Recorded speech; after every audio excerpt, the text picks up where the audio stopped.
Hi everyone. So last class में हमने जो है वो टाइम एंड वर्क का फर्स्ट पार्ट कवर किया था, जिसके अंदर कुछ क्वेश्चंस हमने प्रैक्टिस करे थे चैप्टर से रिलेटेड। आज की इस वीडियो में हम 11th से स्टार्ट कर रहे हैं। सो अगर इससे पहले आपने पिछली वीडियो नहीं देखी तो उसको कवर कर लीजिए, वो क्वेश्चंस का सॉल्यूशन देख लीजिए, फिर इसको स्टार्ट करिएगा। सो आज का फर्स्ट क्वेश्चन क्या है?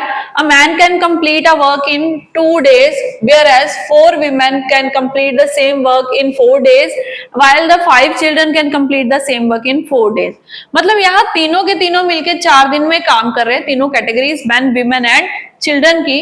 बट मैन जो है, कोई भी एक मैन, ए मैन लिखा है ना, वो 2 दिन में कर देता है। 4 विमेन वो सेम टास्क 4 दिन में करती हैं, और 5 जो है बच्चे वो मिलके उसी सेम टास्क को 4 दिन में करते हैं। तो यहाँ आपके पास टाइम भी दिया जा रहा है और उनका अलग अलग से प्रपोर्शन भी दिया जा रहा है। जो है आपको क्या बताना है, अगर 2 men 4 women 10 चिल्ड्रन मिलके काम करें तो कितने दिनों के अंदर काम खत्म होगा। लास्ट क्लास में मैंने आपसे क्वेश्चन जो करवाया था वो क्या था, टाइम एंड वर्क, जो मेन और विमेन के ऊपर था। यहाँ भी 3 पार्ट्स हैं, मैन, विमेन एंड चिल्ड्रन, और मैंने वहां और के साथ आपको इक्वेट करके बताया था कि आप दोनों की कैपेसिटी बराबर कर सकते हो। अब यहाँ पे आपके पास इनका अलग अलग टाइम पीरियड है, तो आप सीधा से उनके इतने बंदे हैं, इतनी औरतें हैं, ये नहीं रख सकते। आपको इनके टाइम से भी इनको मल्टीप्लाई करना होगा। सो इस क्वेश्चन को कैसे अटेम्प्ट करेंगे? सबसे पहले बोला है एक मैन यानी कि 1 मैन अपना वर्क 2 दिन में करता है, तो मल्टीप्लाई बाय 2। वो किसके बराबर है? इक्वल्स टू, क्योंकि सेम वर्क कर रहे हैं ये। 4 विमेन अपना सेम टास्क 4 डेज में करती हैं, जबकि 5 चिल्ड्रन सेम टास्क 4 डेज में करते हैं। तो ये कुछ मैंने लिखा, आपको समझ में आ गया होगा। यहां से हम इक्वल करेंगे, और मैंने आपको ये बताया हुआ है कैसे, अगर 3 आ जाए अलग अलग जेंडर्स, उनको भी आपको एक में ही कन्वर्ट करना होगा। सो हम सबको चिल्ड्रन में कन्वर्ट करेंगे, ठीक है, बाद में करते हैं। पहले हम मल्टीप्लाई करके कुछ वैल्यूज दे दें यहाँ। तो यहाँ निकला 2m, यहाँ निकला 16w, यहाँ निकला आपका 20c। सो मैंने 2 के टेबल पे अगर कटिंग करी तो 1m equals to 8w equals to 10c। ये आपके पास डाटा निकल आया। मैंने बोला था कि मैं सबको चिल्ड्रन में कन्वर्ट करूँ, तो अब देखते हैं पेयर में क्या बोल रहे हैं। If 2 men 4 women and 10 children. सबसे पहले इन 2 men को मैं कन्वर्ट कर देती हूँ चिल्ड्रन में। तो मुझे यहाँ क्या देखने को मिल रहा है कि मेरा एक मैन जो है वो 10 बच्चों के बराबर है। ये मिल रहा है ना, विमेन को भूल जाओ, सेंटर में लिखा हुआ है। एक मैन 10 चिल्ड्रन के बराबर है। क्वेश्चन में कितने मैन है? 2 मैन है। तो अगर मैंने 2 मैन की जगह पे चिल्ड्रन लिखने हो, कितने बनेंगे? सो अगर एक 10 के बराबर है, 2 हो गए 20 के बराबर। तो मैं यहाँ पे क्या लिख सकती हूँ? 20 चिल्ड्रन लिख सकते हैं इस 2 मैन की जगह। क्लियर? तो आगे चलते हैं, आगे क्या क्या है, विमेन को अब चेंज कर लेते हैं। मैं ऊपर आपको समझाने के लिए यहाँ छोटा छोटा सा 2 मैन लिख दिए, 4 विमेन है एंड 10 चिल्ड्रन है, ताकि आपको कंसेप्ट क्लियर रहता जाए। अभी 4 विमेन को चेंज करेंगे, यानी कि इन दोनों को साथ में रखेंगे। अगर 8 विमेन 10 चिल्ड्रन के बराबर है, तो यानी कि 4 विमेन 5 के बराबर हो गई। सो एक विमेन को हमें कन्वर्ट करना है, तो वो कितने चिल्ड्रन के बराबर है? 5/4, राइट। अभी मेरे क्वेश्चन में कितनी विमेन है? 4 हैं। तो अगर एक 5/4 के बराबर है, तो मेरी 4 विमेन कितने के बराबर करनी होगी? तो 5/4 को हम 4 से मल्टीप्लाई कर दें, ये चिल्ड्रन में बदल चुकी है, यानी कि इनकी जगह पे मैं बता सकती हूँ कि 5 चिल्ड्रन के बराबर है। ये आई बात समझ में? तो 4 विमेन 5 चिल्ड्रन के बराबर है, और ये तो ऑलरेडी चिल्ड्रन ही है, तो इनको कन्वर्ट करने की जरूरत ही नहीं है। अभी प्लस करें तो टोटल मिला के 35 चिल्ड्रन हो गए, राइट। तो 35 चिल्ड्रन, अभी यहाँ पे सब कन्वर्ट हो चुका है। तो अगला स्टेप आता है जब चेन रूल अप्लाई होता है। सो कैसे करेंगे? तो उसके लिए आप ये देखो, आप चिल्ड्रन में कन्वर्ट करो तो आप पॉइंट भी चिल्ड्रन वाला ही यूज करोगे। चेन रूल के लिए अगर 5 चिल्ड्रन अपना काम 4 दिन में कर देते हैं, तो 35 कितने दिनों में करेंगे? सो हमने जब इनकी कटिंग करी, सो हमारे पास जो वैल्यू निकल के आती है कुछ, वो इस प्रकार आती है कि ये 5 बच्चे अपना काम 4 दिन में कर रहे हैं, यस बिल्कुल सही जा रहे हैं हम। हमारा आंसर कुछ पॉइंट्स में आता है, अगर आपका भी पॉइंट्स में आ रहा है तो आप चेक कर सकते हो। हमारा काम बिल्कुल सही है, हमने बिल्कुल अच्छे से काम किया था। 5/4 1 के बराबर है, तो इसको 4 से मल्टीप्लाई करेंगे। यस बिल्कुल राइट वर्क है। ऑप्शन में गलती है कोई ना कोई, तो यहाँ पे मेरे पास 4/7 डेज जो है वो कुछ आंसर आता है यहाँ अगर करने जाए तो 4/7 यहाँ पे आपका करेक्ट आंसर रहेगा। ठीक है, समझ में आया? ऑप्शन में भी करेक्ट इनकरेक्ट होंगी, हमारा कंसेप्ट यही बिल्कुल सही है। हमारा कंसेप्ट इसके अकॉर्डिंग आपका आंसर भी बिल्कुल सही होगा। ठीक है, ओके। सो चलिए मूव करते हैं नेक्स्ट क्वेश्चन पे। ये क्या है अब? A can do a work in 21 days whereas the number of days required for B to finish the same work alone. अच्छा, मैं बताती हूँ आपको ये क्वेश्चन क्या है। A can do a work in 21 days। A किसी काम को 21 दिन में करता है, whereas B is 40% more efficient than A, the number of days required for B to finish the same work alone। अभी क्वेश्चन क्लियर है? तो ये एफिशिएंसी रिलेटेड क्वेश्चन है, जिसमें बोल रहे हैं कि अगर A और B की एफिशिएंसी की बात करते हो ना, तो B जो है वो 40% मोर एफिशिएंट है A से। तो यानी कि अगर रेशो है 100 और 140 की, सो इनकी अगर एफिशिएंसी निकाले वो आ जाती है 5:7। एफिशिएंसी है 5:7, तो टाइम की रेशियो कितनी होगी इनकी, मैंने पहले भी बताया है, वो हो जाएगी रिवर्स, यानी कि 7:5। अभी यहां उन्होंने बोला कि ए अपना काम 21 दिन में करता है, यानी कि कॉमन मल्टीपल 3 मिला। अगर ये 3 का मल्टीपल है, ये भी 3 का मल्टीपल, तो ये 15 आ गया। उन्होंने पूछा था बी अकेला पूरा काम कितने दिनों में करेगा, सो हमारा आंसर बन गया 15, ऑप्शन सी से। ये क्वेश्चन इजी था, आपका भी आंसर बन गया होगा। अभी चलते हैं नेक्स्ट वन पे। A can do a work in 10 days. Efficiency of A is 20% less than B. Then how many days B need to? बिल्कुल सेम क्वेश्चन है पिछले की तरह। अगर A और B की एफिशिएंसी की बात करी जाए तो यहाँ कहते हैं A की एफिशिएंसी 20% कम है B से। अगर B की एफिशिएंसी 100 है तो A की एफिशिएंसी 80 है। जबकि जब रेशियो निकाली तो 4:5 आई एफिशिएंसी की रेशियो। टाइम की रेशियो क्या हो जाएगी, फिर से रेसिप्रोकल यानी कि उल्टा यानी कि रिवर्स, जो कि 5:4 है। यहाँ ए का वर्क अकेले का बताया हुआ है 10 दिन का, तो कॉमन मल्टीपल निकला 2। अगर ये 2 का मल्टीपल है, ये भी 2 का मल्टीपल, तो बी का आपके पास नंबर ऑफ डेज आ गए, option C, that is 8 days. So done, 8 days यहाँ पे हमारा आंसर आया। अभी चलते हैं नेक्स्ट वन पे। अगर बी की एफिशिएंसी 25% ज्यादा है ए से, सेम क्वेश्चन है, मतलब अगर ए 100 है एफिशिएंसी में तो बी 125 है। जब रेशियो कैलकुलेट करेंगे तो टाइम पहले एफिशिएंसी की रेशियो निकाल दे, तो ये आ जाती है हमारी 4 और ये आ जाती है 5। टाइम की रेशियो अगर कैलकुलेट करें वो आ जाती है 5:4। अभी इन्होंने बोला कि ए किसी काम को 6 दिन में कर लेता है, यानी कि यहाँ पे 6 आ गया, तो कॉमन मल्टीपल कितना मिला, 6/5।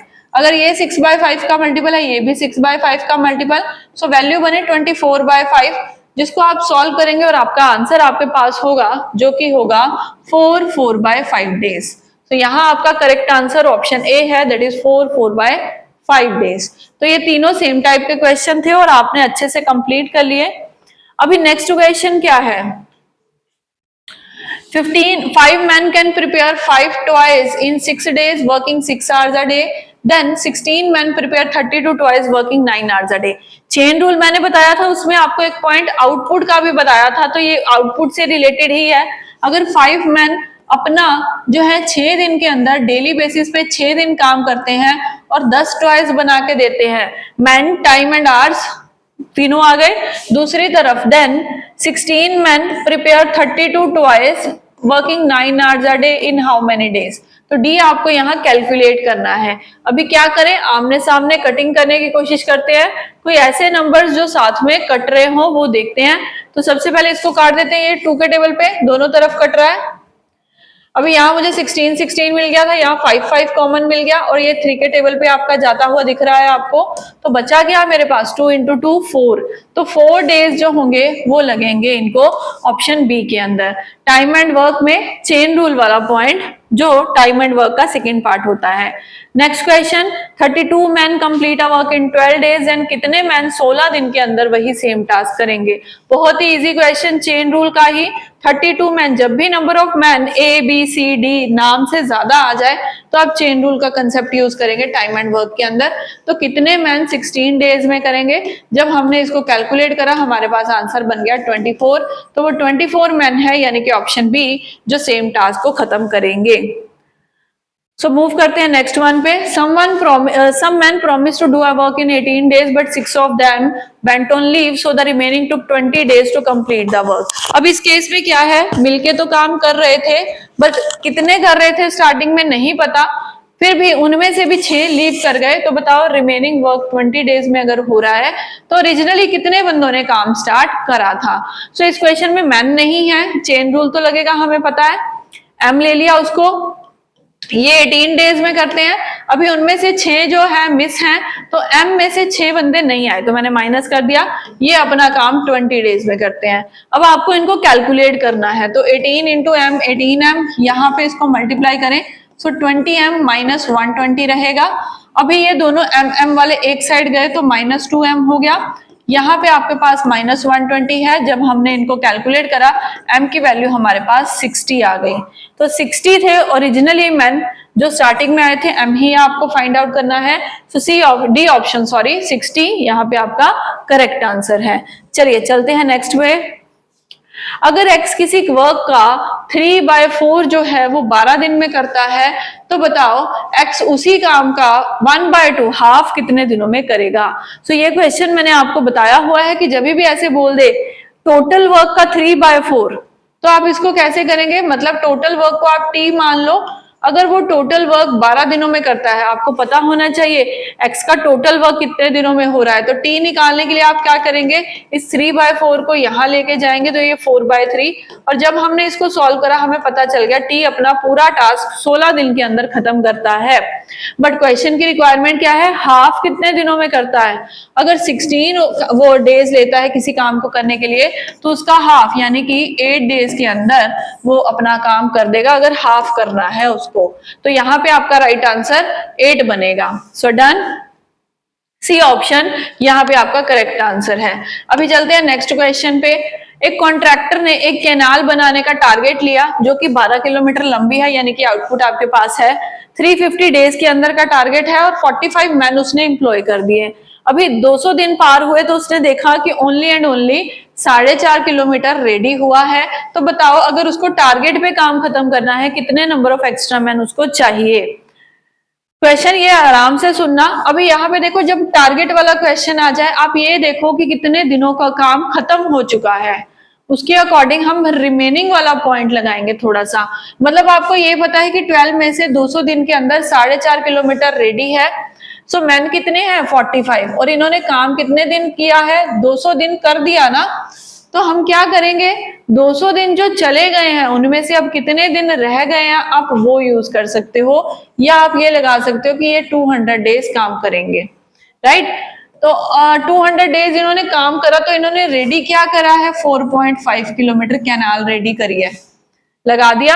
अभी आपके उन्होंने पूछा है नंबर ऑफ एक्स्ट्रा मैन, मतलब अभी नंबर ऑफ पर्सन कुछ अलग रहेंगे, और अभी काम कितने दिनों का रह गया, 150 दिनों का रह गया, और कितने किलोमीटर रेडी होने के लिए पड़ी है, तो 7.5 किलोमीटर अभी भी रेडी होने के लिए पड़ी है। सो अभी हमें क्या करना होगा, आमने सामने कटिंग करेंगे। तो 4.5 और 7.5 की कटिंग कर देते हैं। सो मैंने यहाँ पे नीचे दोनों के डेसिमल सेम है, वो तो वैसे ही कट जाएगा। 45 और 75 के अकॉर्डिंग अगर हम देखें तो ये हमारा 3 और 5 पे जाएगा। अभी अगर आगे कटिंग करें तो ये 15 पे जा रहा है, और ये कटिंग करें तो हमारा 30 पे जा रहा है। फिर से कटिंग करें तो ये 2 पे गया और ये 100 पे गया। तो मेरे पास 100 मैन आ गए, मतलब एट प्रेजेंट उस वर्क के ऊपर 100 बंदों ने काम किया है, ठीक है। तो आपको ये पूछा है number of extra man. Extra man कैसे पता चलेंगे, 100 में से 45 अगर माइनस कर दे, ये तो वो है जो शुरू में काम में आए थे। अभी और कितने बंदे यहाँ पे लगे हुए हैं, तो 55 लगे हुए हैं, जो कि हमें ऑप्शन बी से मिलेगा। तो 55 यहाँ पे आपका करेक्ट आंसर रहेगा। ये कॉन्सेप्ट आपको समझ में आया अच्छे से। अभी चलते हैं हमारे नेक्स्ट क्वेश्चन पे। 15 मैन 12 दिन के अंदर 8 घंटे काम करते हैं, तो 15 विमेन सेम टास्क कितने दिनों में करेंगे अगर 3 women work as much as 2 man के अकॉर्डिंग करती हैं। तो यहाँ इस लाइन में ना आपको ऑलरेडी उन्होंने निकाल के बता दिया कि 3 विमेन 2 मैन के बराबर है। सो आप क्या करेंगे, 1 विमेन कितने मैन के बराबर है वो निकाल दो, तो 2/3 मैन के बराबर है। अभी मेरे क्वेश्चन में कितनी विमेन है, 15। अगर एक विमेन 2/3 के बराबर है तो 15 विमेन कितने मैन के बराबर होंगी, सो 2/3 इंटू 15 कर दे हम, तो इतने मैन के बराबर है। जबकि यहाँ पे हमें पता चल गया कि 15 विमेन 10 मैन के बराबर की कैपेबिलिटी रखती हैं। अभी आप मैन के अकॉर्डिंग काम कर सकते हो क्योंकि आपको कन्वर्ट पता चल गया है, तो चेन रूल में मैन को यूज करते हैं। अगर 15 मैन किसी टास्क को 12 दिन में करते हैं तो 10 मैन सेम टास्क को कितने दिनों में करेंगे, ये हम सॉल्व कर लेते हैं। तो यहाँ हमारे पास आ गया अपना आंसर, सॉरी 18 डेज, तो 18 यहाँ पे आपका आंसर आया, 3 6 18, तो 18 यहाँ आपका करेक्ट आंसर रहेगा, जो कि हमें ऑप्शन बी में मिला। इसी के साथ आपको टाइम एंड वर्क का कंसेप्ट सारा समझ में आ गया होगा। हमने हर टाइप का क्वेश्चन जो है वो डिस्कस कर लिया। यही क्वेश्चन आपके एग्जाम में भी पूछे जा सकते हैं, मतलब यही नहीं, इनमें से ही कंसेप्ट आपको वहां पे देखने को मिलेंगे। हर टाइप का क्वेश्चन हमने टाइम एंड वर्क में फिनिश कर लिया है। इसके बाद हम असाइनमेंट डिस्कस करेंगे, बट अगर आपने ये एज अ टेस्ट अटेम्प्ट करा है तो आपके लिए कितने स्कोर आए मुझे वो भी बताना, ठीक है। अभी हम मिलेंगे अपनी नेक्स्ट वीडियो के अंदर। Till then, thank you everyone.